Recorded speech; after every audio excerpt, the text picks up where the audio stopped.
2004 ମସିହାରୁ 2009 ମସିହା ପର୍ଯ୍ୟନ୍ତ ଯେତେବେଳେ ବିରୋଧୀ ଦଳ ନେତା ହିସାବରେ ସେ ଓଡ଼ିଶା ବିଧାନସଭାର ନେତୃତ୍ୱ ନେଉଥିଲେ, ମୁଁ ଦ୍ୱିତୀୟ ଥର ପାଇଁ ଏ ଓଡ଼ିଶା ବିଧାନସଭାକୁ ବିଧାୟକ ହେବାର ସୌଭାଗ୍ୟ ପ୍ରାପ୍ତ ହୋଇଥିଲା ଏବଂ 2004-09 ଭିତରେ ସରକାରୀ ଦଳର ଉପମୁଖ୍ୟ ସଚେତକ ଦାୟିତ୍ୱ ମଧ୍ୟ ମୁଁ ନିର୍ବାହ କରିଥିଲି ଏବଂ ତାଙ୍କ ସହିତ ମିଶିବା, ବିଭିନ୍ନ ସମୟରେ ତାଙ୍କ ପାଖରୁ ବିଭିନ୍ନ ପରାମର୍ଶ ନେବା, ଯେହେତୁ ସଚେତକର କାମ ଆଉ ଦାୟିତ୍ୱ ହେଉଛି ଗୃହର ନେତା ଏବଂ ଗୃହର ବିରୋଧୀ ଦଳର ନେତା ଏବଂ ବାଚସ୍ପତିଙ୍କର ସହିତ ସମନ୍ୱୟ ରକ୍ଷା କରିବା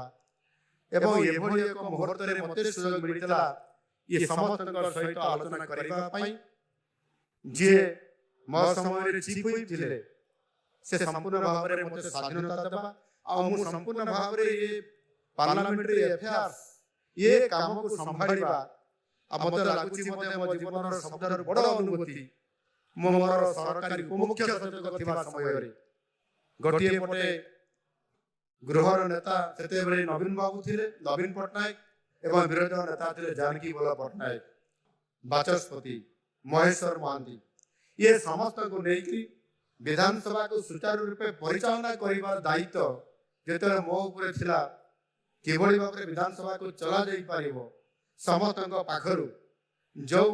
ଅଭିଜ୍ଞତା ମୋ ପାଖରେ ତିଆରି ହେଲା, ଭାବୁଛି ମୋ ପରବର୍ତ୍ତୀ ଜୀବନରେ ଆଜି ଯଦି ମୁଁ ଦେଖିବି ତାହେଲେ ନିଶ୍ଚିତ ଭାବରେ ସେଇଟା ଗୋଟେ ମୋ ପାଇଁ ଏକ ମାଇଲ ଖୁଣ୍ଟ ସଦୃଶ ଥିଲା ଏବଂ ବହୁତ ଗୁଡ଼ାଏ ଅନୁଭୂତି ମୁଁ ପ୍ରାପ୍ତ ହେଇଥିଲି ବରିଷ୍ଠ ନେତୃବୃନ୍ଦଙ୍କର ସେତେବେଳର ତାଙ୍କ ସହିତ ମିଶିବା ଏବଂ ତାଙ୍କର ପରାମର୍ଶ ନେବା କାରଣରୁ।